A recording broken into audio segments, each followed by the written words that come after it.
자, 강의 시작하겠습니다. 깍지 한번 치고요. 수고하겠습니다. 자, 오른쪽 하겠습니다. 자, 왼쪽 하겠습니다. 예, 좋습니다. 자, 오늘 그 강의할 부분은 그 기본 공정에 대한 부분을 전부 다 리뷰를 할 거예요. 그런데 이제 중요한 부분은 뭐냐면 핵심이 뭐냐 하는 거죠. 그러니까 지금까지 이제 많이 배우시고 했지만 리마인드 하는 부분을 생각하시면서 정리하는 부분이에요. 그러니까 오늘은 뭘 필기를 하고 뭘 뭐 쓰고 이런 것보다는 개념을 보시면서 중요한 거를 밑줄 쳐가면서 가볍게 드시면 되겠습니다. 그리고 다음 주부터 이제 강의를 할 때도 이제 전문 공정을 갈 텐데 전문 공정도 기본 공정의 연결선상에 있죠. 그래서 기본 공정에 대한 얘기를 분명히 꺼낼 거예요. 예를 들자면 뭐 현장 타설 말뚝하면 수중 콘크리트 얘기도 꺼낼 거고, 또 우리 쇼크리트 터널에서 이제 쇼크리트 하면은 쇼크리트에 대한 기본 기능과 뭐 리바운드 이런 부분은 예전에 또 콘크리트에서 했던 부분을 꺼낼 거니까 중요한 부분은 이제 강조를 할 거예요. 하지만 항상 얘기하는 건 뭐냐면 논리적 결론하고요, 키워드요, 중요성. 그거를 이제 생각을 한번 해보십니다. 자, 첫 번째 이제 내용을 볼까요? 강의 노트를 피시겠습니다. 강의 노트 4페이지요. 자, 4페이지 보시면 이제 맨 처음에 있는데 이 내용은 요구 조건 관련 함식 이거는 그냥 읽어만 보세요. 중요한 거는 뭐냐면 요 수화 반응에 대한 온도 균열 대책이죠. 요게 이제 가장 중요하죠. 우리 수화. 자, 여기 이제 내용을 살짝 다음 페이지로 넘어가시면은 수화열에 대한 온도 균열 대책이 나와 있어요. 수화열에 대한 온도 균열 메커니즘하고요. 그 다음에 수화열에 대한 어떤 대책 얘기를 꺼낼 수가 있겠는데 이게 이제 가장 중요하다고 했죠. 요거는 이제 이런 부분으로 설명할 수 있어요. 서중 콘크리트다, 또는 매스 콘크리트다, 부배합 콘크리트다, 고강도 콘크리트다. 하여튼 이제 콘크리트에 대해서 시멘트량이 많은 부분을 얘기한다면 요 얘기를 꺼낼 수 있고요. 자, 이런 부분도 마찬가지예요. PSC 구조물이요. 교량 같은 거요. 이 PSC 교량은 뭐냐면 PS를 땡기려면 굉장히 큰 압축력이 걸리거든요. 그 압축력을 버티려면 이 콘크리트는 무슨 콘크리트예요? 고강도예요. 그러니까 PSC 교량 얘기를 해도 PSC 교량은 부배합 콘크리트의 고강도 콘크리트, 수화열에 대한 온도 균열 대책을 얘기를 해야 돼요. 자, 그러면 자, 한번 보겠습니다. 먼저 이거 들어가기 전에 우리 온도균열에 대한 정의하고요, 온도균열에 대한 어떤 대책 얘기를 먼저 한번 해보겠습니다. 자, 온도균열이 종류가 뭐가 있나요? 팽창균열과 수축균열. 우리가 얘기하면 내부 구속 조건 균열과 외부 구속 조건 균열이 있죠. 그래서 그 두 가지를 뭐 간단하게 얘기를 했었는데 이런 얘기를 했었죠. 자, 내부 구속 조건 균열은 어떻게 된다? 여기 밑에 내부의 온도차 때문에 생겨요. 밖에서는 팽창이 많고 밖에서는 팽창이 적고 안에서는 팽창률이 크니까 얘가 전체적으로 이런 식으로 팽창이 된다 하는 거죠. 그래서 이 어떤 팽창률의 차이 때문에 표면 균열이 생긴다라는 거예요. 얘가 이제 이른바 내부 구속 조건 균열이다.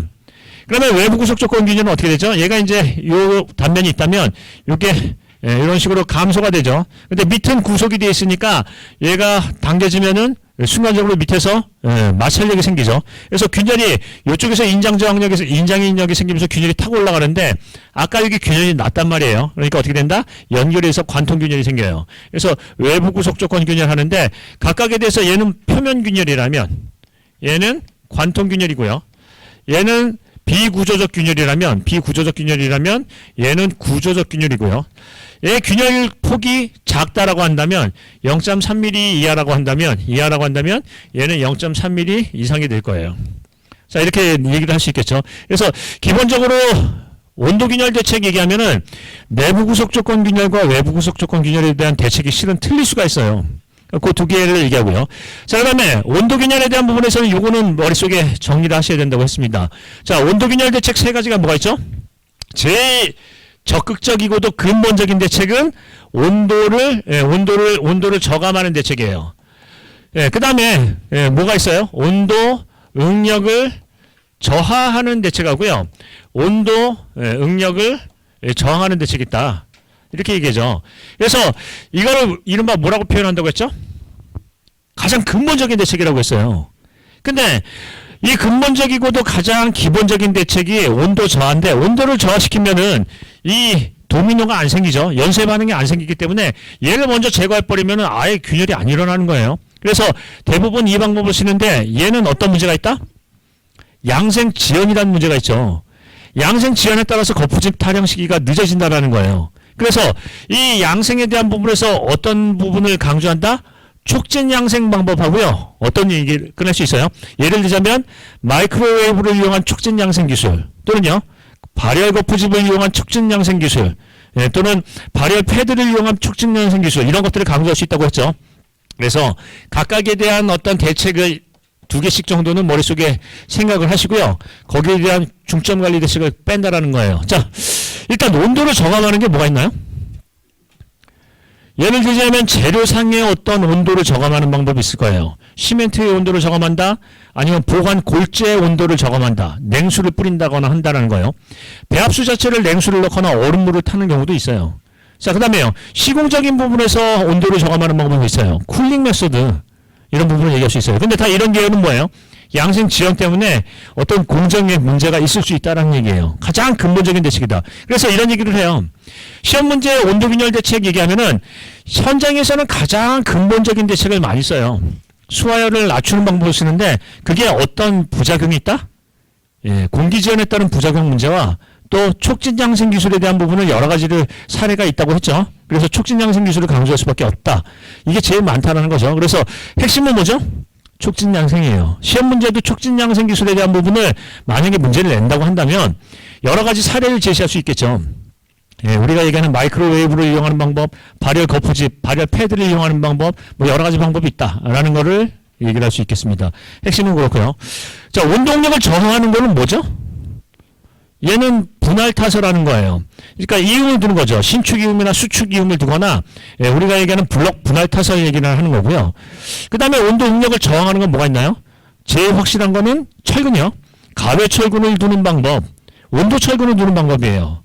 아예 배웠고요. 그 다음에 또 인성을 증가시키는 게 뭐가 있나요?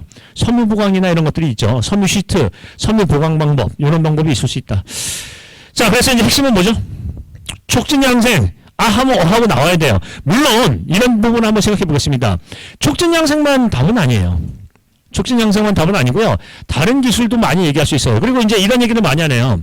학회지 같은 데서 보시면은 어떤 사례가 많이 있냐면 열선을 이용한 발열 거푸집이나 발열 패드는 그 외부에서 온도 구배가 생긴다라는 얘기예요. 즉 열선이 있는 데는 뜨겁고 열선이 없는 데는 차갑고 하니까 그런 부분에서 어떤 온도 구배 때문에 균열의 문제가 있을 수 있다 이런 얘기를 해요. 그래서 어떤 얘기를 해요? 예, 다이캐스트를 이용한 뭐 희한한 얘기를 다 하네요. 예, 마이크로웨이브 방법. 지금 무슨 얘기냐면 열판을 쓴다는 거예요. 열선을 안 쓰고요. 열판을 쓴다는 거죠.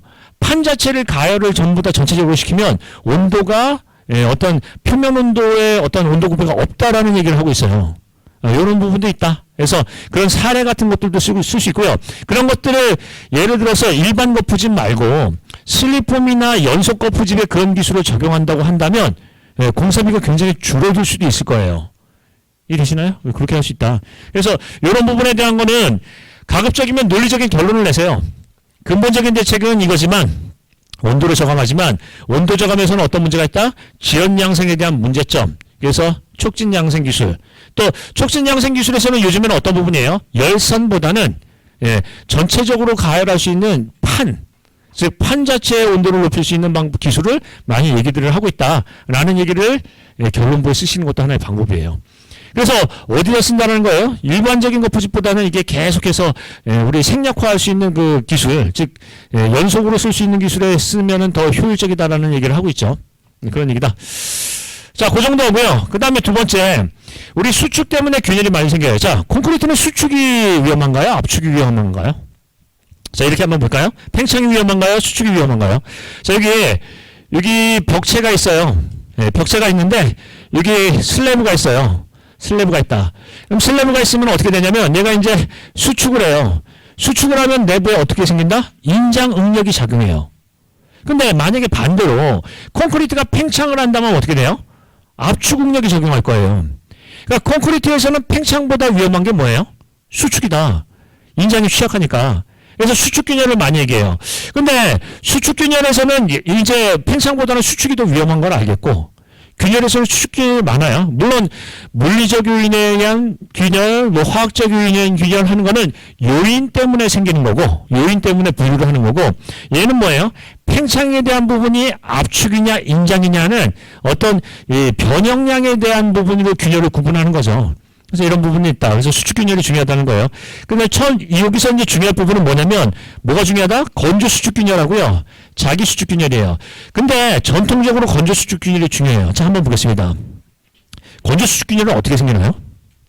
여기 이렇게 슬래브가 있어요. 이제 어디 부분을 얘기하는 거냐면, 지하 박스 구조물을 이렇게 보시면, 예를 들어서 뭐 도로가 됐던 철도가 됐던 뭐 지하철이 됐던 박스 구조물이 있으면, 이 박스 구조물의 이 밑에 부분을 한번 얘기해요. 밑에나 위나. 자, 여기 이제 보시면, 중간중간에 이제 이 삼지사방의 양쪽에서는 벽이 있고요. 그 다음에 이제 이런 데 기둥이 있을 거예요. 그래서 구속이 어떻게 되어 있냐면, 이렇게 이제 보시면 어떻게 되어 있다? 기둥의 양 사방을 기둥으로 이제 잡아주고 있고, 그 다음에 이쪽에서는 조금 이제 구속이 덜 되고 있어요. 이렇게 되어 있어요. 그러면 얘가 어떤 식으로 수축이 되나요? 수축이 되면 이렇게 수축이 된다. 그렇겠죠? 여기는 이제 구속이 되어 있으니까, 이쪽도 이쪽이 이렇게 수축이 된다. 얘도 어떻게 수축이 돼요? 이렇게 수축이 된다. 얘도 이렇게 수축이 된다. 하는 거예요. 그럼 균열은 어떻게 생길까요? 양쪽을 고정하고 있는데 수축이 되려고 하는데 안 되게 저항을 하고 있으니까 균열은 이런 식으로 생기나요? 이쪽 방향으로 수축이 되려고 하는데 잡고 있으니까 가운데 생길까요? 벽체 가까이 생길까요? 구속 조건 가까운 데 생기겠죠. 이해되세요? 이쪽 부분에도 생길까요? 생길 수 있어요. 근데 뭐 예를 들자면 장변 쪽이 더 많이 생겨요. 예. 그렇죠? 이해되세요? 자, 그 다음에 여기 부분은 어떻게 생길까요? 여기 부분은 이렇게 당겨지는데 균열이 이게 구성이 되어 있으니까 이런 식으로 생길까요? 이런 식으로 기둥이 예 이런 식으로 생긴다. 그리고 이제 뭐 중간을 써보시면 중간에보다는 양 가외 쪽이 구속 조건이 있으니까 균열이 생기겠는데 아무래도 중간에 뭐 이런 식으로 생기는 것보다는 뭐에 가깝다? 이 단부 쪽에 많이 생길 거예요. 그러면 건조 수축 균열에 대한 부분을 생각한다면 건조 수축 균열에 대한 어떤 발생 유형을 먼저 생각을 하고. 그 다음에 균열에 대한 대책을 얘기해요. 자, 일단 건조 수축의 균열에 대한 부분은 핵심은 하나 있어요. 얘는 뭐 때문에 생긴다? 잉여수요.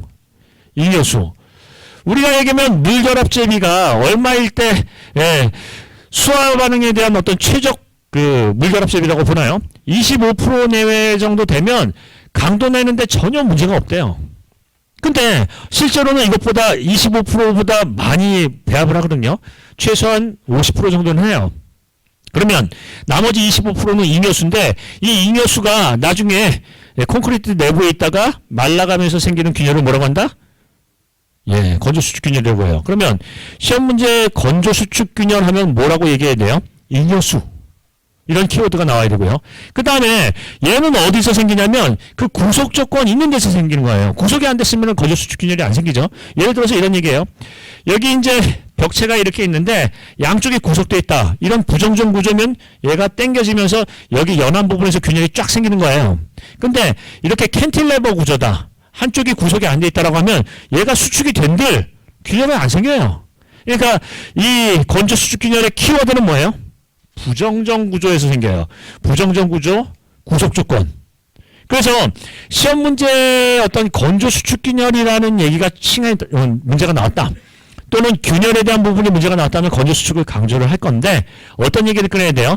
전문 용어를 써서 쓴다는 거예요. 즉 잉여수에 따른 어떤 문제점 또는 부정전 구조에서의 균열 발생 유형 이런 얘기를 꺼내는 거죠. 대제목을 자, 그 다음에 이렇게 한번 보고요. 자, 그러면 건조 수축 균열이 시험 문제 나올 것 같으니까 대책을 쓰는 거예요. 대책은 재료, 배합, 시공 대책을 쓸 수도 있고요. 또 어떻게도 쓸 수 있다? 건조 수축 응력 때문에 생긴다고 한다면 건조 수축 응력을 저항하는 대책, 건조 수축 응력을 저하하는 대책 하는 거예요. 자, 이제 이 부분 중에서 이런 부분을 한번 보겠습니다. 자, 우리 이제 잉여수를 줄인다. 즉 단위 수량을 감소한다. 뭐 대책이 여러 가지가 있는데 여러 대책이 있겠지만 가장 확실한 대책은 단위 수량을 감소하는 대책이 될 거예요.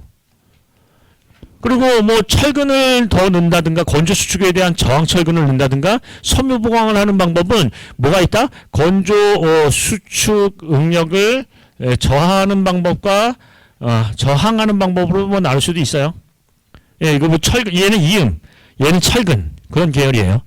자, 이 단위 수량 감소 대책 이게 뭐가 있을까요?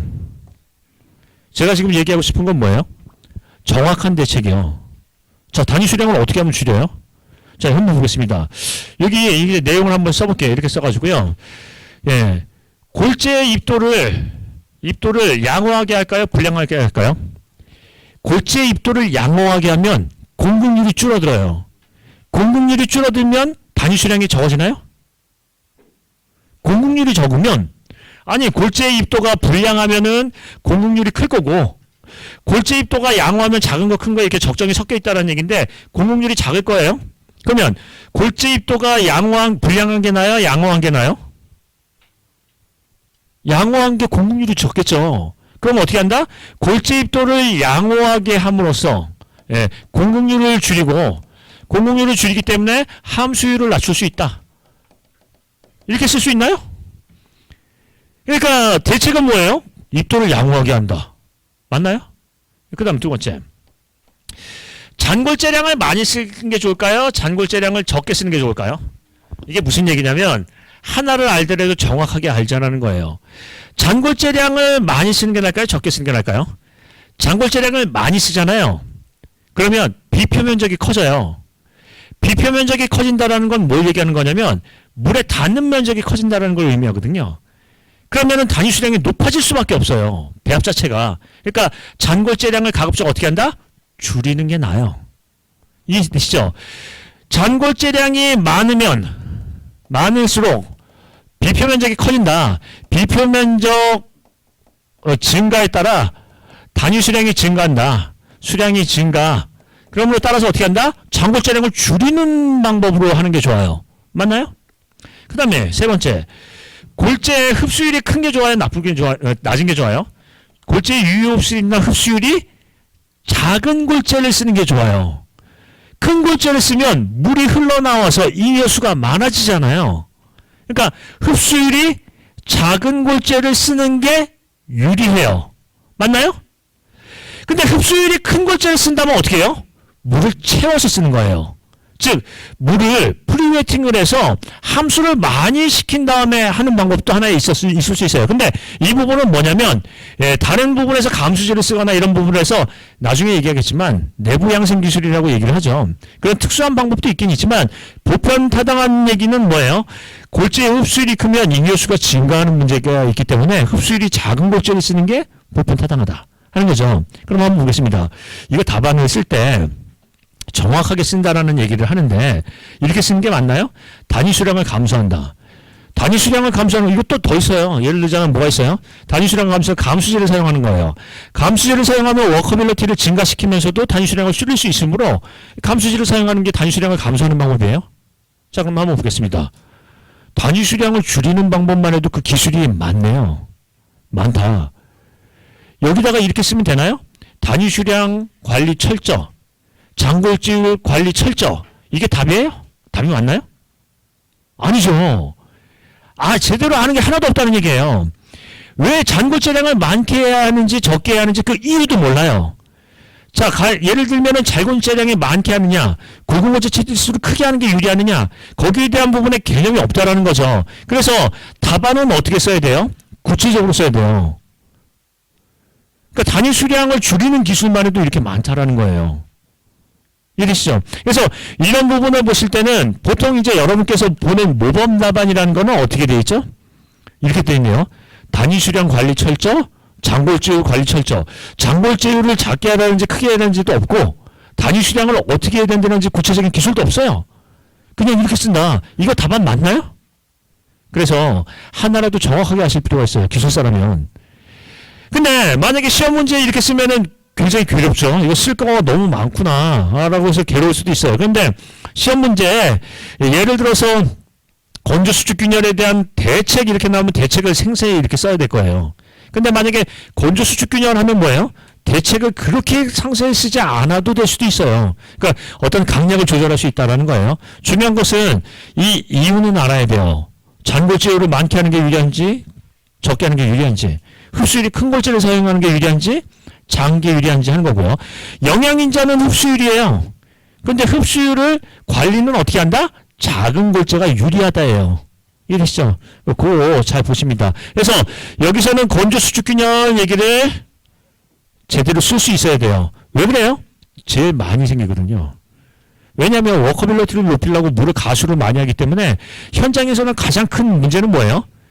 예, 건조 수축이에요. 그리고 이 건조 수축에 대한 부분은 그 보통 지금까지 나온 균열 중에서 제일 많은 부분을 차지하고 있어요. 이해되시죠? 자, 한번 보겠습니다.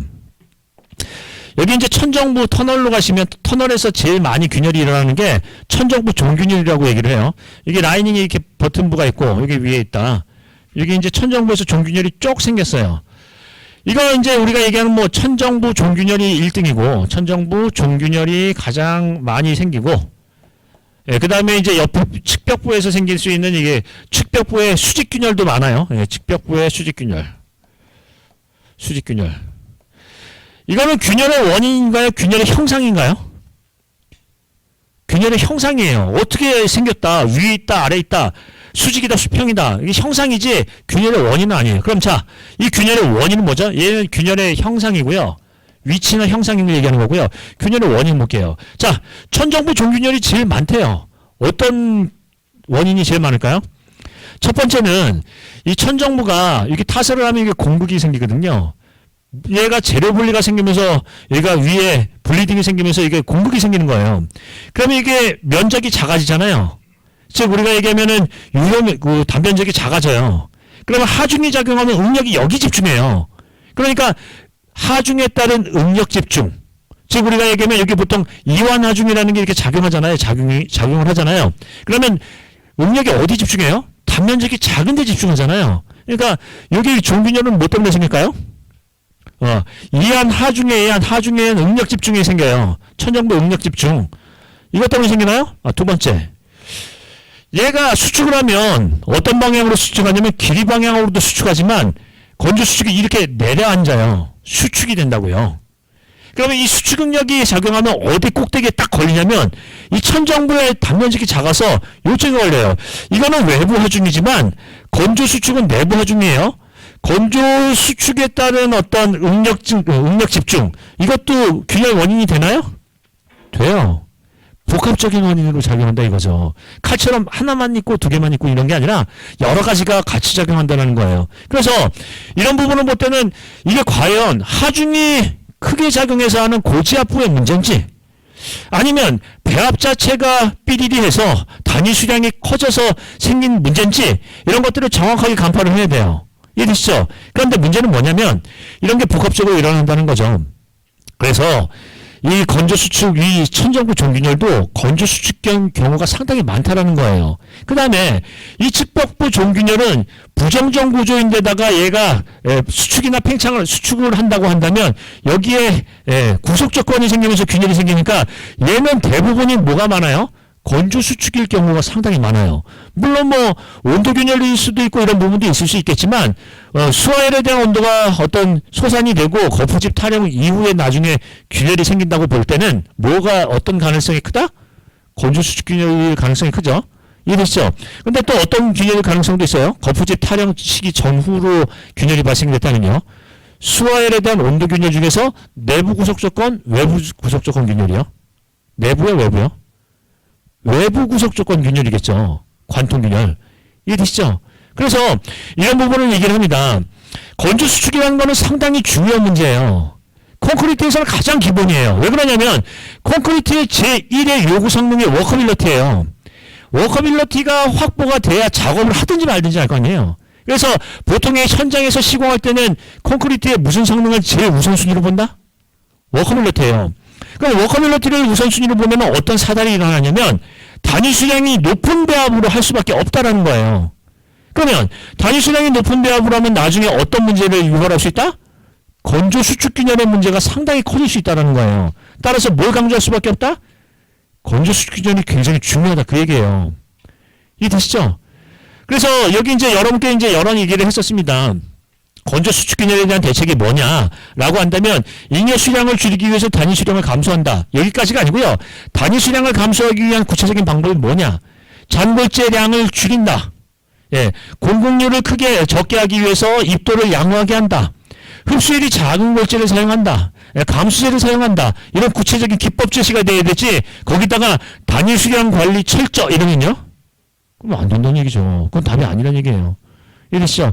그래서 여기서 뭐가 중요하다? 건조 수축균열이 1등이에요. 그 다음에 이제 자기 수축균열 요즘 같은데 얘기를 꺼낼 수 있다는 얘기죠. 자, 그 정도 얘기하고요. 자기 수축균열에 대한 부분은 우리 이렇게 모식도를 그렸습니다. 여기 이제 철근이 있는데, 네, 철근이 있는데 여기 이제 수축이 된다면 콘크리트가 물결합 제비가 상당히 작아요. 아까는 건조 수축균열은 반대로 물결합 제비가 클 경우에 생기는데 얘는 물결합 제비가 상당히 작은 고성능 고강도 콘크리트에서 생기는 거죠. 그래서 물결합 제비가 만약에 어떤 45에서 어떤 35%이 내외로 작은 어떤 콘크리트를 배합을 한다고 한다면 뭐가 생긴다? 시멘트가 물을 쪽쪽 빨아들이면서 생기는 자기 수축균열이 생기는데 얘는 어떻게 생기냐면 콘크리트랑 철근의 경계면에 생긴다는 거예요. 그래서 어떻게 된다? 이렇게 타고 올라간다. 근데 철근에서만 끝나는 게 아니라 얘가 관통균열이고 구조적 균열일 가능성이 크다라는 얘기죠. 그래서 이제 자기 수축균열에 대한 대책은 단위 수량을 줄이는 게 목적이 아니에요. 그죠? 자기 수축 능력을 저항하느냐가 더 중요하지 단위 수량을 줄이는 거는 근본적인 목적이에요. 대책이 될 수가 없을 수도 있어요. 아까 그 건조 수축에 대한 대책은 단위 수량을 줄이는 게 근본적인 대책이 될 수 있는데 얘는 완전히 포커스가 틀리죠. 이해되시죠? 네, 그런 얘기다. 자, 여기까지만 하고 넘어갈까요? 예. 나머지는 이제 읽어만 보겠습니다. 문제점 원인 요인, 이런 부분이요. 물결합 조비도 넘어했으니까 이제 넘어가겠습니다. 자, 페이지를 가시면 페이지, 우리 이제 재료 부분 볼까요? 6페이지로 갈까요? 그래서 오늘 하는 부분은 내용을 이제 보시면, 대책 같은 거 정확하게 알자. 시공시 주의사항 정확하게 알자. 이게 제일 중요해요. 아니 예를 들어서 시험 문제 이렇게 냈어요. 건조 수축균열 대책 이렇게 물어봤는데 거기다 대고 장골주를 철저히 관리할 것, 다짐을 철저히 관리할 것 이렇게 쓰면요. 말도 안 되는 얘기예요. 양생관리를 철저히 할 것. 어떻게 들으면은 맞는 것 같기도 하죠. 근데 왜 어떤 양생을 해야 되는 거죠 도대체? 어떻게 해야지 건조 수축균열이 생기는 거 안 생기는 거 맞나요? 예를 들자면 양생은 건조 수축균열하고는 조금 거리가 있어요. 직접적인 건 뭐 한다? 잉여수를 줄이는 방법으로 가야 돼요. 이해되시죠? 그러니까 이런 부분이에요. 어떤 대책은 굉장히 효과적인데 어떤 대책은 굉장히 비효과적이에요. 그래서 이런 부분을 얘기할 때는 어떤 얘기를 해요? 효과적인 대책을 제시할 수 있느냐가 핵심이죠. 그래서 거기에 대해서 보셔야 돼요. 그러면 이런 얘기를 합니다. 아니 그럼 다른 거 안 보고 뭘 보시는 거예요? 이런 거 같은 거 시방서 찾아보면 많이 있거든요. 건조 수축균열에 대한 대책 이렇게 찾아보시면 인터넷에도 많이 떠요. 근데 거기에 가끔가다 어떤 얘기가 있다? 다짐철저, 양생철저 이런 건 걸러요. 그거는 걸고요. 손절하고요. 뭐에 집중해요? 제대로 된 대책이 나와 있는 것만 한번 보십니다. 이해되시죠? 자, 그렇게 얘기를 하고 그 다음에 이제 재배시를 보겠습니다. 콘크리트는 이제 요리하는 거나 똑같아요. 요리사 생각하시면 돼요. 좋은 재료를 고르고 얘를 적정하게 섞어요. 그 다음에 찌고 굽고 하는 거죠.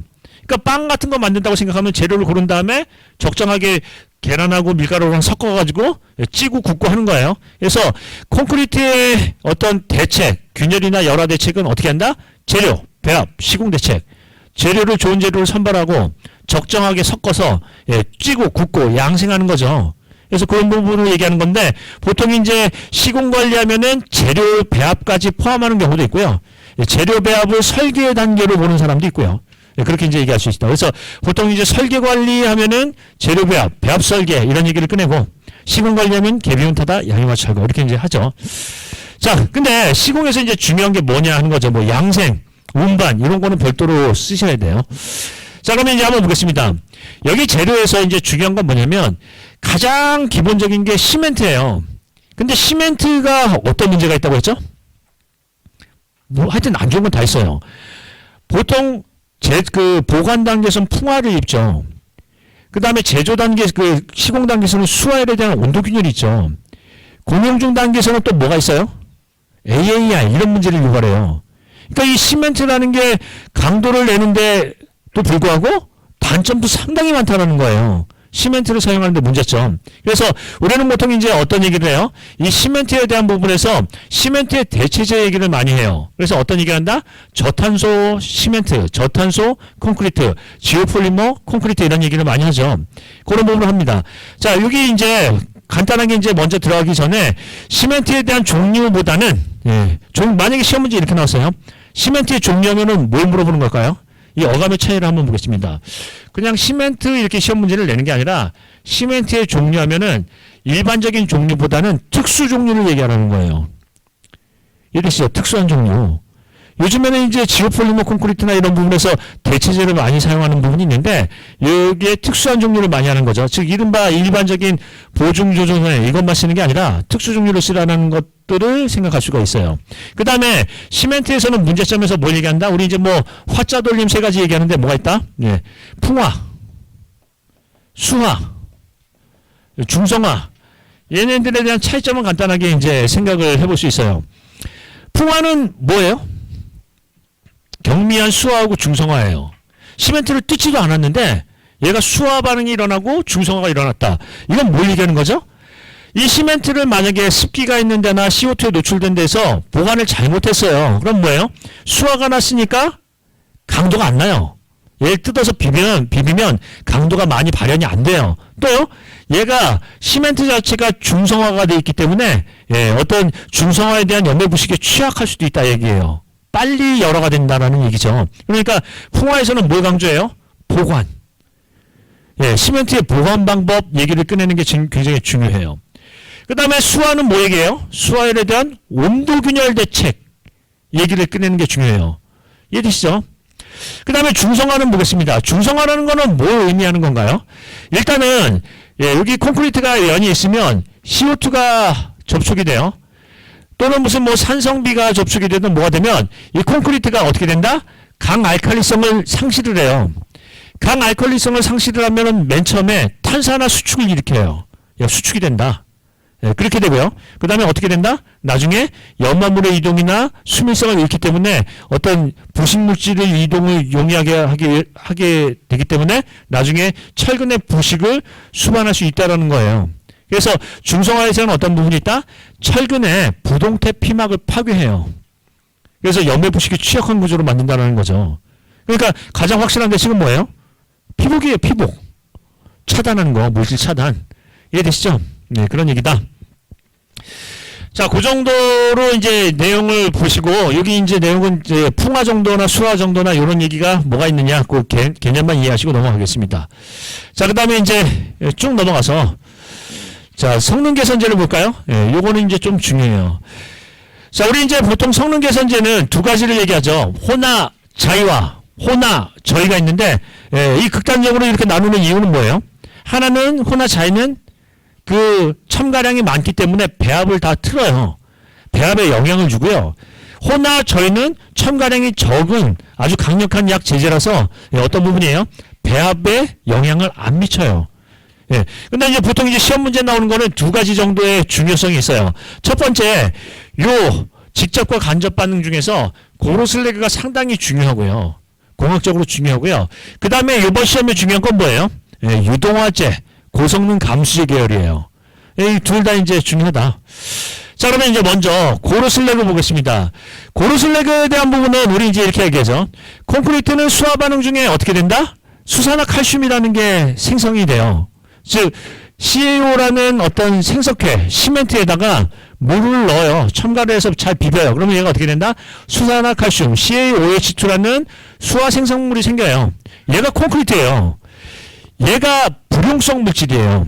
물에 안 녹는다. 아니 콘크리트가 물에 녹는 거 보셨어요?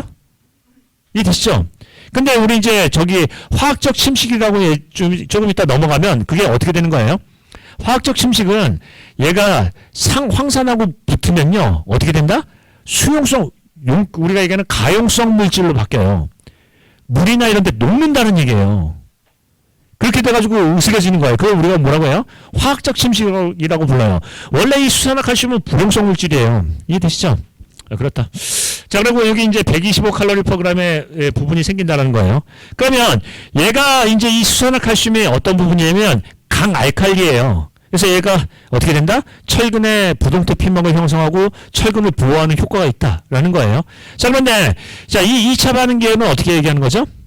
얘를 플라이애쉬나 실리카늄을 넣으면 얘가 우리가 얘기하면 이렇게 하죠. 활성물질, 비활성물질이라고 부르는데 얘는 비활성물질이에요. 전형적인 활성물질은 우리가 얘기하는 부탄가스, 프로판가스 뭐 이런 거예요. 아니면 휘발유, 약간만 자극을 주면은 반응을 확 하는 걸 뭐라고 한다? 활성물질. 또 휘발유 같은 경우는 활성물질이죠. 이해되시죠? 근데 얘는 자극을 줘도 반응을 안 한다는 거예요. 그래서 우리가 뭐라고 불러요? 비활성물질이라고 불러요. 근데 이 비활성물질에다가 얘가 알칼리거든요. 얘를 갖다가 여기다가 뿌리니까 어떻게 된다? 얘가 강도 나는 화학 반응을 일으킨다라는 거예요. 그걸 뭐라고 부른다? 1차 반응. 아니, 우리가 얘기하는 직접 반응. 즉 CaOH2하고 CaOH2하고 그 다음에 플라이애쉬나 실리카늄이 닿으면 얘가 어떻게 되는 거예요? 화학 반응을 통해서 강도를 증진한다는 거예요. 그래서 얘를 뭐라고 해요? 직접 반응이라고 불러요. 근데 얘가 알칼리 자극제거든요. 근데 고로슬렉은 어떻게 되냐면 얘랑 붙으면 어떻게 된다? 강도를 안 내요. 근데 얘가 활성화가 되는 거예요. 활성화가 된 다음에 뭐랑 붙는 거예요? 고로슬래그는 활성화가 된 다음에 다시 얘가 물하고 반응을 해요. H2O. 그래서 강도가 증진이 되죠. 그러면 내용을 보니까 가만히 보니까 뭐랑 비슷해요. 시멘트는 물하고 붙어서 강도를 낸다. 수경성이라고 불러요. 물에 강도를 낸다. 근데 얘는 잠재적 수경성이라고 불러요. 왜 그래요? 알칼리로 자극을 받은 다음에서나 물하고 붙는다는 얘기죠. 이해되시죠? 그래서 이 플라이애쉬나 실리카늄하고 고로슬래그를 볼 때 어떤 게 더 수화 반응에 대한 저감 효과가 뛰어날까요? 강도 발현이 늦게 나는 고로슬래그가 훨씬 더 뛰어나요. 어떤 게 가장 산업부 산물 중에서 발생량이 많을까요? 고로슬래그가 가장 발생량이 많아요. 어떤 게 더 그 콘크리트에 대한 용도가 더 많고 뛰어난가요? 고로슬래그예요. 다른 거는 2차 반응 보호배는 효과 있지만 얘는 알칼리 저항성도 커지고 고정염화 효과, 염해 저항성, 염해에 대한 어떤 저항성도 상당히 커요. 용도가 더 많다. 그래서 어떤 공학적인 가치는 뭐가 높다? 고로슬래그예요. 이해되시죠? 그리고 우리 이런 얘기는 많이 해요. 이 고로슬래그가 치환율이 보통 50%나 되다 보니까 알칼리 골재 반응을 안 일으킨다는 얘기예요. 그거 당연해요. 시멘트가 알칼리성 물질인데 시멘트의 알칼리 성분과 골재의 실리카 성분이 만나서 생기는 게 AL이라고 한다면 치환율이 많으니까 AL이 나겠나요? 안 나겠죠. 당연한 얘기 아닌가요? 그런데 이 AR에 대한 부분에서 얘를 치환율을 더 높일 수도 있다고 했어요. 몇 프로요? 70%로 높인 게 저탄소 콘크리트, 100%로 높인 게 지오폴리머 콘크리트 이렇게 불리니까 얘가 앞으로 발전 가능성이 상당히 무궁무진하다. 따라서 우리는 이 혼화 재료 중에서 산업부 산물을 이용한 혼화 재료 중에서 어디에 더 집중한다? 고로슬래그예요. 왜냐하면 이거 여기저기 많이 쓰이고 있죠. 신흥을 막 여기에서 내시네요. 자, 조금만 더 집중을 한번 해보겠습니다. 자, 그래서 고로슬래그가 상당히 중요하다 하는 거고요. 자, 그 다음에 이제 넘어가서 나머지 내용은 한번 읽어만 보십니다. 자, 그 다음에 유동화재예요. 이 유동화재나 고성능 감수재는 어떤 차이가 있냐면 이거 한번 보겠습니다. 우리 이제 유동화재, 실은 유동화재하고 고성능 감수재하고는 똑같은 놈이에요, 실은요. 감수재. 우리 뒤에 이제 10페이지 쪽에 가보시면 분산 효과라고 있죠. 10페이지 보시면은 그 그래프 중에서 맨 위에 모식도를 보시면 분산 효과에 대한 모식도가 있어요. 그건 무슨 얘기냐면 감수재나 유동화재를 넣으면 시멘트 입자를 정전기적 성질을 띠게 만들어요. 정전기적 성질을 띠게 만들어서 시멘트 입자를 서로 분산을 시켜요. 이 분산을 시키다 보니까 얘를 가수로 안 했음에도 불구하고 뭐가 생긴다? 워커빌리티가 상당히 증진한다는 거예요. 근데 유동화재하고 감수재는 이 분산 효과를 똑같이 이용하는데 유동화재는 뭐예요? 단위 수량을 유지하면서 워커빌리티를 늘릴 수 있는 거고요. 얘는 단위 수량을 오히려 감소하면서도 얘는 단위 수량을 유지하면서도 한다는 거예요. 얘는 감소시키는데도 워커빌리티가 올라간다는 거니까 어떤 게 더 고성능 계열이에요? 고성능 감수재가 더 고성능이다. 그래서 대상을 보시면 얘는 유동화 콘크리트에다가 쓰고 얘는 고성능 콘크리트에다 써요. 예, 얘를 이렇게 따지면 얘는 뭐예요? 시공 중에 어떤 그 시공 관리를 위해서 하는 거고요. 얘는 공용 중에 성능을 높이기 위해서 하는 거예요. 라고 비교를 할 수 있다 이 얘기죠. 이해되시죠? 그래서 시험 문제는 여기 다른 부분에 대해서는 이제 계면 활성 작용에서 고체 표면 흡착 또 표면 장력 저하에서 여기 이제 겨울철 문제로 잘 나오죠. 그래서 이거 2월달 넘어간 다음에 5월달 8월달에는 뭐가 나온다? 얘네들이 나와요. 그리고 문제는 뭐냐면 유동화재는 여름철에 운반 시간에 영향을 많이 받아요. 그러니까 유동화재에 대한 문제를 더 많이 내겠죠. 이해되시죠? 자, 그러면 유동화재의 가장 큰 문제점은 뭐냐 했더니 10페이지 중간에 그래프가 있어요. 그래프를 딱 보시면 어떻게 그래프가 표현이 됐나요?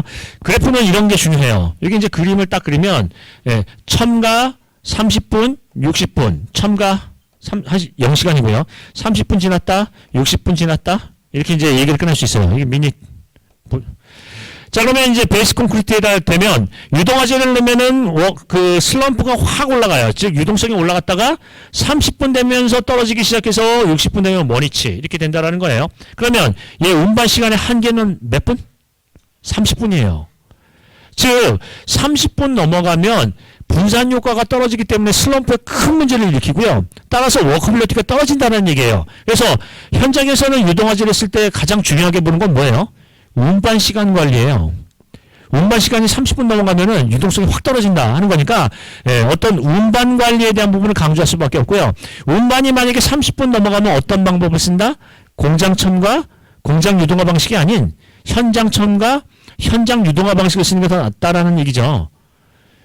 그리고 이런 부분 얘기를 할 때는 대제목을 뭘로 하는 게 좋아요? 전문 용어. 어떤 얘기를 꺼냈죠? 유동화재 또는 고성능 감수재 사용 시 슬럼프 로스 문제와 대책 이런 식으로요. 슬럼프 로스가 이거죠. 지금 슬럼프가 없어지고 있죠.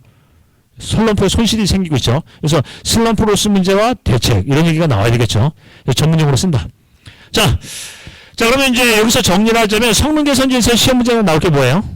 고르슬래그하고 유동화재. 이런 건 그냥 주는 문제예요. 예, 맨날 계절적으로. 근데 결론적으로 얘기하면 성능 개선제 문제가 시험 문제 그렇게 자주 안 나오거든요. 콘크리트에서 이거보다 낼 게 너무 많아요. 열화 이런 것들이 많으니까 그런 부분을 본다. 자, 넘어갈까요? 그래서 이제 내용은 나머지는 다 한번 읽어만 보십니다. 지금 뭐 계략적으로 보는데 이걸 다 할 필요는 없고요. 예. 그 다음에 이제 성능 개선제 같은 것들이나 이런 어떤 재료적인 시험 문제가 나온다면 어떤 얘기를 해요? 이거는 이제 재료적인 시험 문제 공통 아이템이에요. 성능 개선제도 그렇지만 만약에 이렇게 한번 생각해 보겠습니다. 개질 아스팔트. 그것도 재료거든요. 개질제 하면 뭘 얘기해야 돼요? 그 개질제 효과. 우리 이제 보통 보시면 약이 이렇게 있으면 약 뚜껑 뒤에 이렇게 돼 있어요. 이 약의 효능. 가스 활명수 먹으면은 배가 더부룩한 게 내려간다. 이 약의 효능. 그 다음에요. 적정 사용량. 어른은 1병, 아이는 0.5병. 뭐 이렇게 이제 써 있고요. 그 다음에요. 부작용이요. 이게 만약에 문제가 생겼을 때 어떤 대처 방안이에요. 만약에 예를 들어서 이게 유동화재가 있는데 이걸 다루다가 눈에 들어갔어요. 이거 그냥 놔둬도 되나요? 아니면 씻어야 되나요? 이런 것들이요. 안전, 보건, 품질 여러 가지 측면에서 유의사항이 있다고요. 아니 취급상 만졌는데 피부에 노출이 됐어요. 닿았어요. 이거 씻어야 돼요? 그냥 가만히 있어도 돼요? 이거 괜찮은 건가요? 그런 것들을 여기다 적어놔야 되겠죠. 특히나 이런 것들을 안전보건 측면에서 조금 더 자세하게 전문적으로 쓴 걸 뭐라고 한다? 물질안전보건자료라고 부르기도 하고요. 이해되시죠? 그래서 우리가 이제 얘기를 들자면은 중요한 부분은 뭔다? 이런 재료적인 시험 문제가 나오면 양주 효과, 소주 효과가 아니라 양주 효과, 그 사용량, 사용시 주의사항 또는 효능, 효과 이런 얘기를 쓴다라는 거죠. 그런 부분만 이해하시면 되겠습니다. 부작용에 대한 부분도 굉장히 중요해요. 예, 자 그렇게 보시고요. 자, 그 다음에 이제 다음 보겠습니다. 골재에 대해서는 시험 문제에 나올 부분이 뭐 정해져 있죠. 흡수율 아니면은 순환 골재 정도가 나올 수 있을 거예요. 우리 이제 뭐 시험 문제마다 나오는 시기가 분명히 다른데 조립률 같으면은 겨울철에 많이 나오고요. 유효 흡수율 같으면은 여름철에 많이 나와요. 왜 그러냐면 흡수율 관리가 여름철에 잘 안 되거든요. 예. 그래서 흡수율에 대한 부분이 시험 문제가 많이 나올 것 같다, 나올 수 있다라는 얘기고요. 그러다 보니까 이제 함수 상태를 얘기하죠. 자, 요런 데 제목이 나와야 될 거예요. 일단은 함수 상태에 대해서는 함수 상태가 예를 들어서 유효 흡수율이 큰 골재를 사용할 때는 어떤 문제가 있죠? 유효 흡수율이 큰 골재를 사용한다. 그럼 어떤 문제가 있어요? 아까도 얘기했듯이 건조 수축에 대한 저항성은 떨어질 수도 있어요. 예, 또요. 블리딩이 많이 생겨요. 블리딩. 그러다 보니까 수밀성이 떨어져요. 수밀성이 떨어지니까 뭐예요? 내구성은 떨어질 수 있어요. 염화물이 침투, 수밀성이 떨어지면 물구멍이 난다는 건데, 그러면 나중에 염화물이 침투하고 이런 부분에서 내구성이 떨어질 수 있어요. 그리고 기본적으로 흡수율이 큰 골재는 강도가 안 나와요. 그래서 흡수율이 큰 골재를 사용할 때 어떤 문제점이라고 얘기한다면, 뭐 시공중 공용 중에서 여러 가지 문제점을 얘기할 수 있어요. 그런데 그래서 흡수율을 3% 미만 관리를 하고 있어요. 근데 3% 미만 되는 흡수율을 갖는 골재를 사용할 때는 어떨 때 주의해야 한다? 여름철에 보관과 사용에 대한 주의사항이 있어요. 그 중에서 제일 중요한 게 뭐예요? 프리웨팅이죠. 여름철에 우리가 이제 사용할 때는 프리웨팅이라는 단계를 거쳐서 미리 적셔놔서 운반 중에 슬럼프 로스를 최소화시켜야 돼요. 그래서 어떤 얘기를 한다? 여름철 운반에 대한 슬럼프 로스 문제와 프리웨팅 관리 이렇게 나와야 돼요. 여름철 운반 시 슬럼프 로스 문제와 프리웨팅 관리 이런 얘기가 나와야 되겠죠. 이렇게 대제목을 잡으면은 전문가다운가요? 예, 뭐 슬럼프 로스 뭐 이런 얘기가 나오고 프리웨팅 관리 키워드는 나왔네요. 예, 자, 그 정도를 내용을 보시겠습니다. 자, 그래서 흡수율이 큰 골재는 여러 가지 강도나 내구성 측면에서 안 좋다라는 건데, 자, 이거는 이제 하나 예를 들자면 흡수율이 큰 골재를 일부러 사용하는 경우도 있어요. 어떻게 하죠? 예를 들자면 이런 얘기죠. 교량 같은 거를 할 때 장경관하고 지간을 길게 뽑으려면 자중을 줄여야 되거든요. 그러면 콘크리트에 자중을 저감시키는 기술은 뭐냐면 흡수율이 큰 골재를 쓰는 거예요. 얘가 아무래도 공률이 크면은 자중이 작아지겠죠. 그래서 그런 방법이 있고요. 또 이런 방법도 있어요. 흡수율이 큰 골재에다 물을 채워가지고 얘를 비비면 어떤 부분이 있다? 양생수를 그 골재 안에서 뽑아서 쓴다는 거예요. 그래서 이걸 우리가 뭐라고 불러요? 내부 양생 기술이라고 불러요. 즉, 자기 수축에 대한 저감 대책 중에 하나라 그 얘기예요. 그 골재 흡수율이 유효 흡수율이 3% 미만 되는 골재를 쓰는데 그 골재에다 물을 잔뜩 채워놔요. 그 다음에 이거를 이제 그 콘크리트에다 비비면은 어떻게 된다?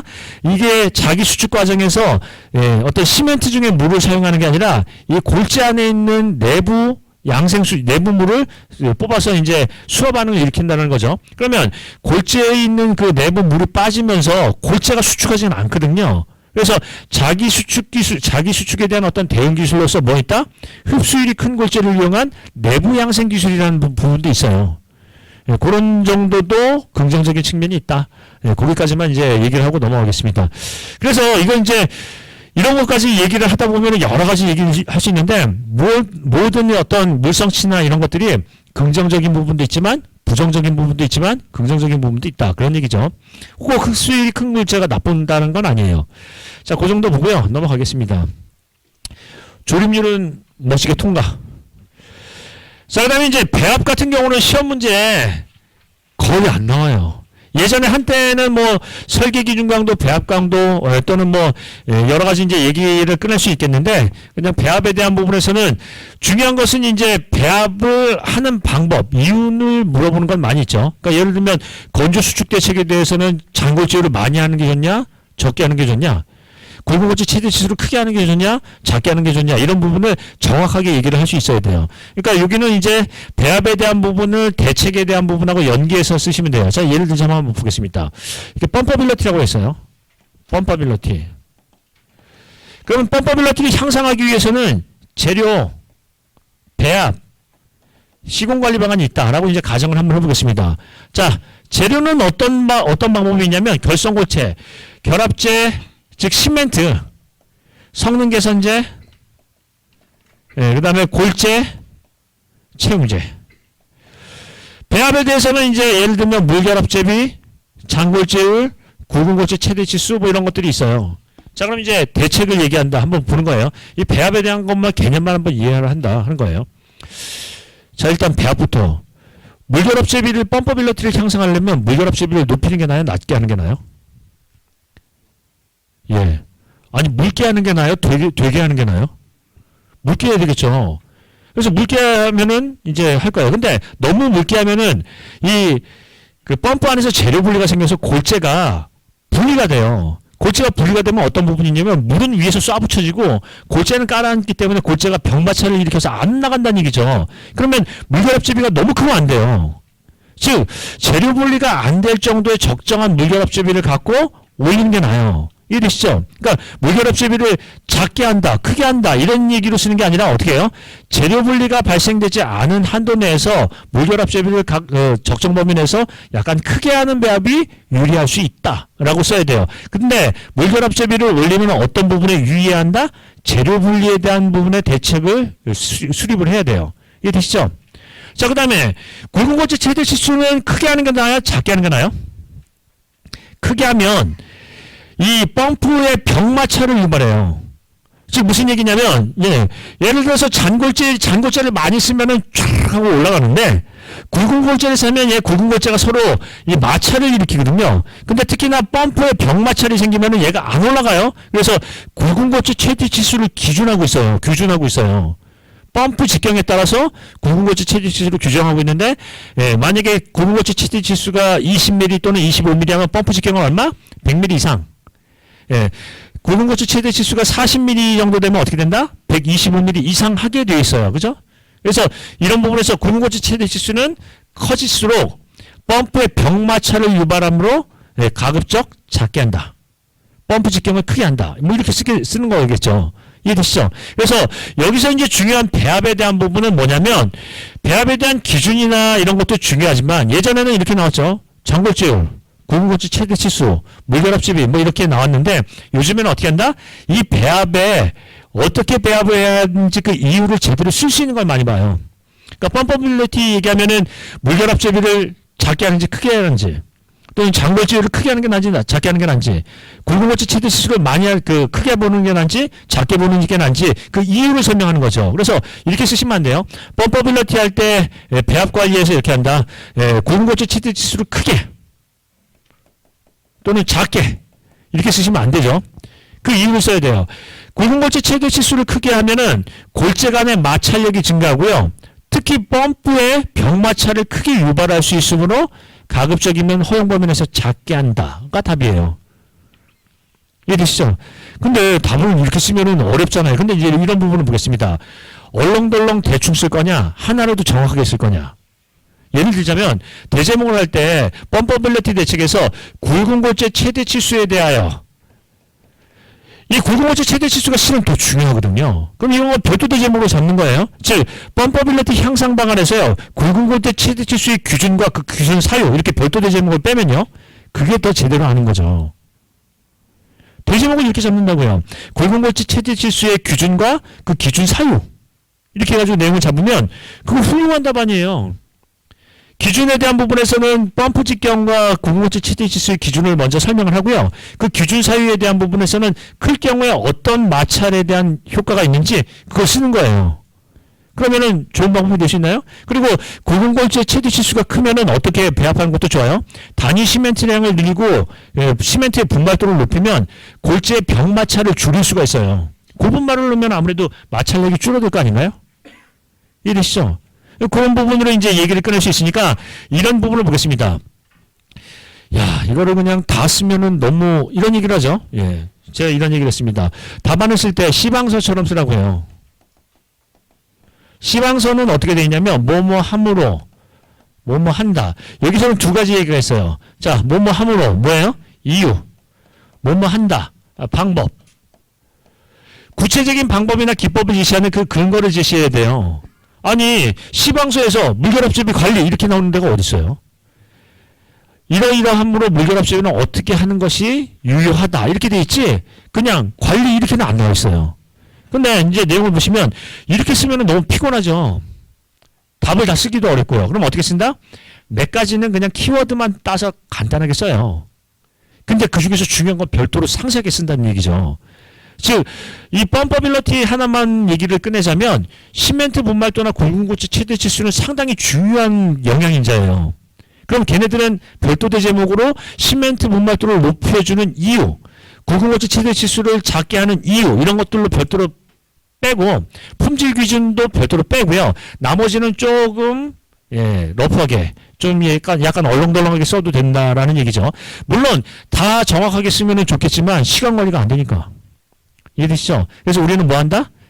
약간 선택과 집중이 필요해요. 제일 중요한 인자를 빼서 별도 대제목으로 상세하게 쓴다 하는 거죠.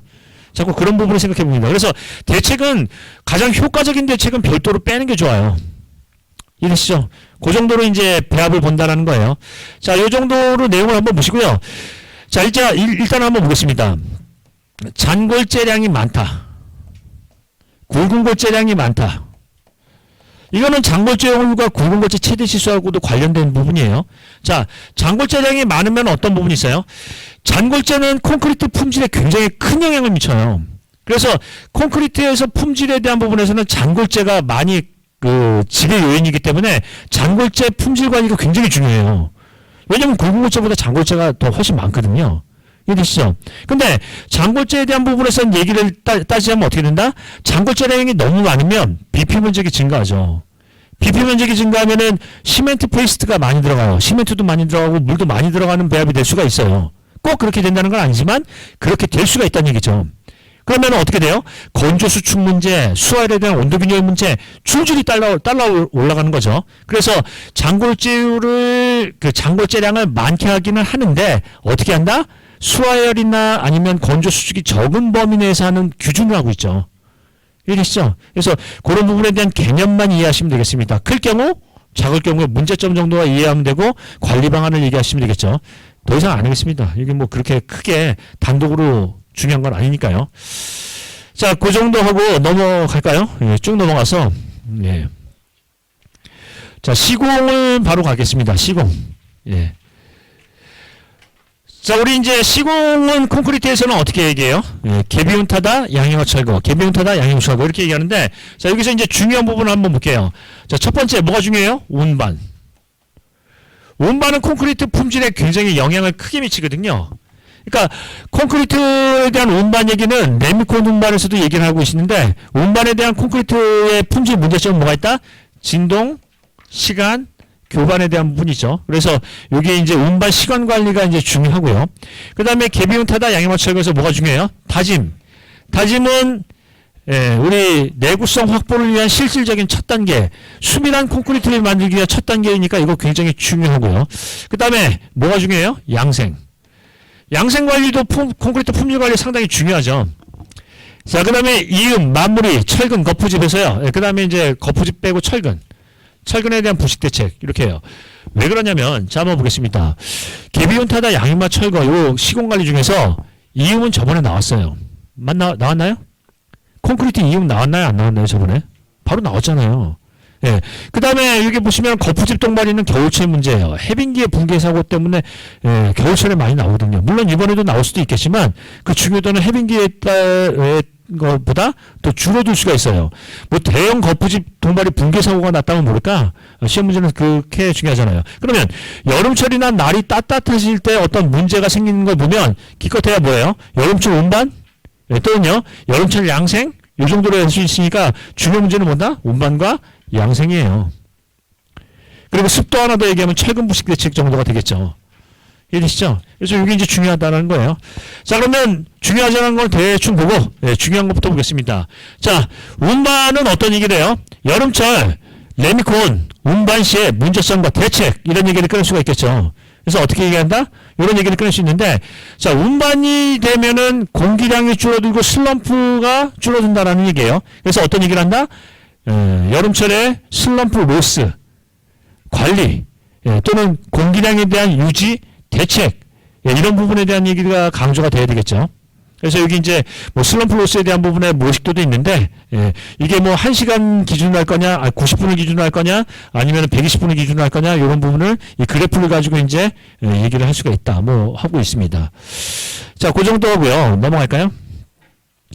자, 다짐은 내구성을 확보를 위한 실질적인 첫 단계에서 요거는 이제 우리 머릿속에다 그림으로 하는 거죠. 여러분께서 이제 그림을 그리실 때는 어떻게 그리는 게 좋다? 규격, 치수, 재원을 넣어서 크고 자세히 그리는 게 낫겠죠. 그래서 이렇게 이제 그림을 그립니다. 여기 타설이 있으면은 여기 선타설 부부가 있고요. 선타설이 있고요. 그 다음에 후타설이 있어요. 후타설과 선타설에 대한 부분에서는 여기 이제 콜드 조인트가 생길 수 있는 위치가 있고요. 자, 그 다음에 이제 이 다진봉을 이렇게 묻으면 어떻게 되냐면 이 다진봉을 밑에서 이렇게 보면 이 다진봉을 중심으로 어떻게 된다? 진동의 영향 범위가 있을 거예요. 이 진동의 영향 범위가 어떻게 돼야 돼요? 중첩이 돼야 되겠죠. 그래야 미진동 구간이, 미다짐 구간이 없게 될 거예요. 그래서 이 간격은 얼마 이상으로 한다? 이 간격은 얼마요?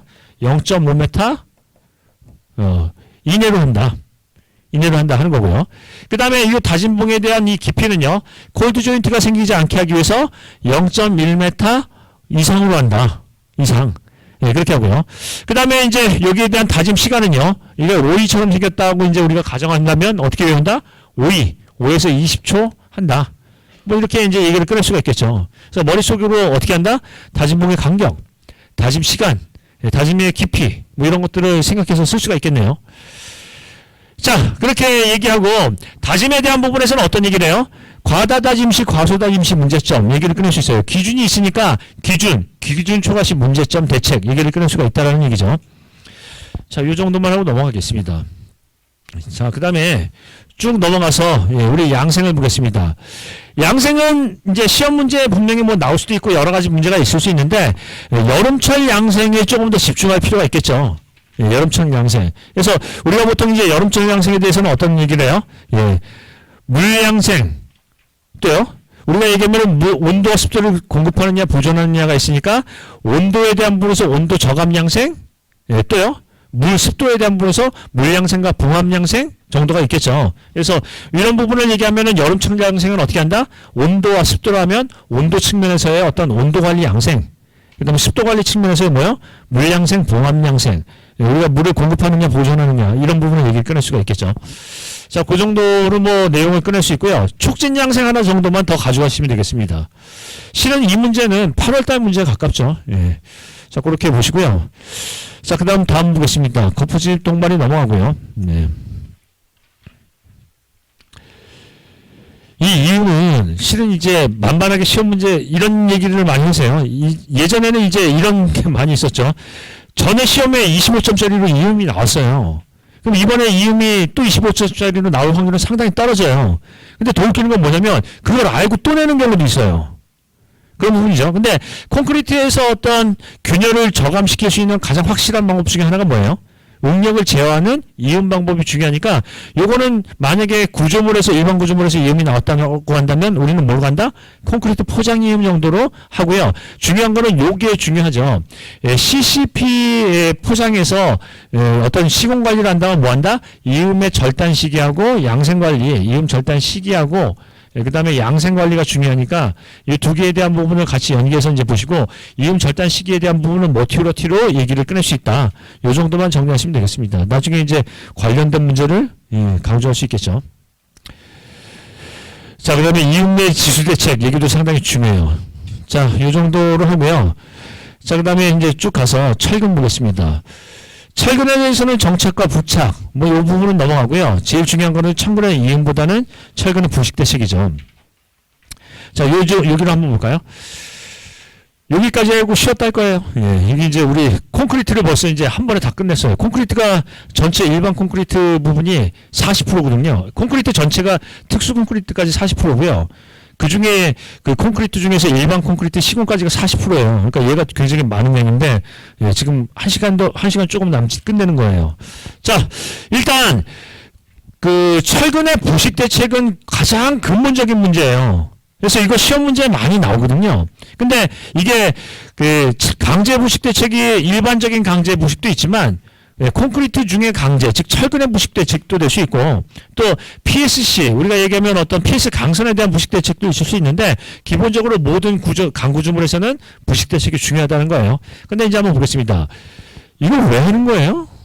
부활 공부? 메커니즘 왜 하는 거죠?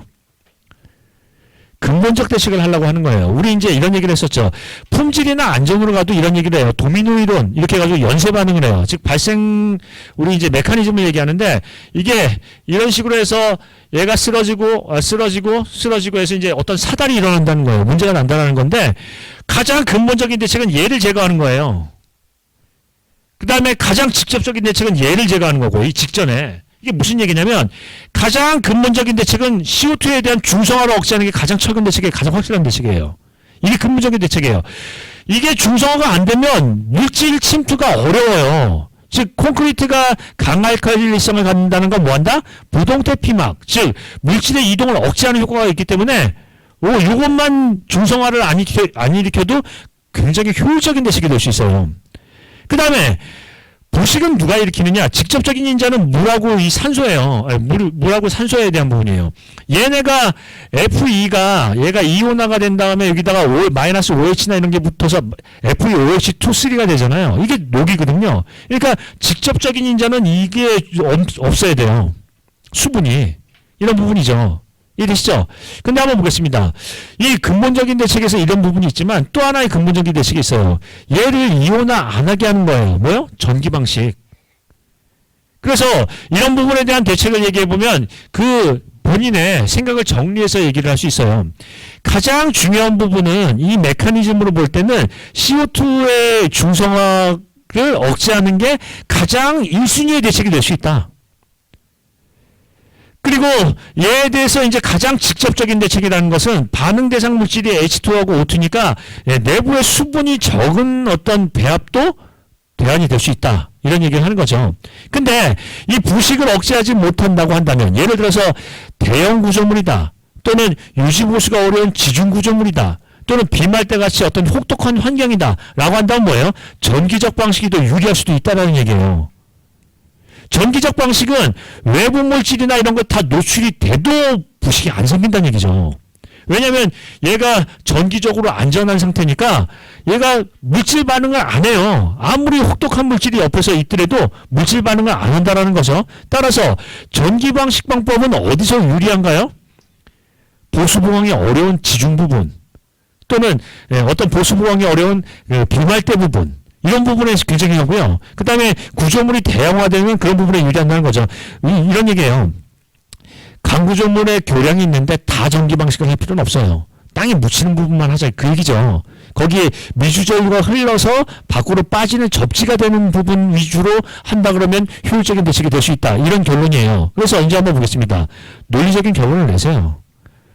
우리가 전기 방식에 대한 대책을 여러 가지를 얘기하고 보통 피복 방법을 많이 쓰는데 전기적인 어떤 개념을 이해한다고 한다면 유지보수가 어려운 그런 부분이나 대규모 구조물에서 전기적 방식이 효율적일 수 있다라는 의견 제시를 해야 돼요. 아니 배운 사람으로서 어떤 결론을 내야 되겠죠. 근데 그냥 뭐 이런 얘기 쓰다가 뜩하니 또 어떤 사례 이렇게 쓰면요. 그럼 논리적인 비약이죠.